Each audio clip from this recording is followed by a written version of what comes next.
sebelum memancing membeli pakan, salam sapa saya ucapkan. Assalamualaikum teman-teman. Selamat pagi semuanya. Semoga kalian dalam keadaan sehat ya. Perkenalkan, nama saya Keisha Alessandra Josu. Saya duduk di bangku kelas 6, tepatnya di SDN Tawangrejo 2, Kecamatan Pandaan, Kabupaten Pasuruan. Dalam kesempatan kali ini, saya akan mendongeng dengan judul Asal-Usul Desa Patebuhan. Pergi sekolah bersama Dika, pulangnya dalam berdua. Penasaran? Yuk simak videonya. Asal-Usul Desa Patebuhan. Dahulu kala, di sebuah lembah yang subur, terhimpit oleh rimbunnya hutan dan aliran sungai yang jernih, hiduplah sekelompok kecil masyarakat yang berburu dan menabung. Mereka hidup berpindah-pindah, mencari tempat yang paling makmur untuk bertahan hidup.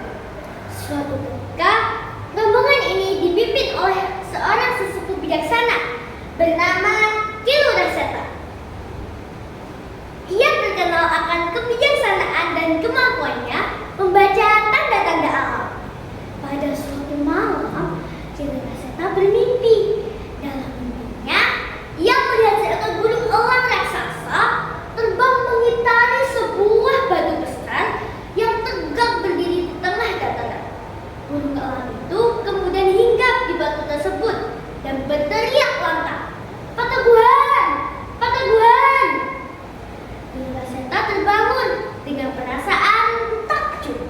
Ia yakin ini adalah petunjuk ilahi untuk menemukan tempat tinggal baru yang teguh dan aman bagi kaumnya.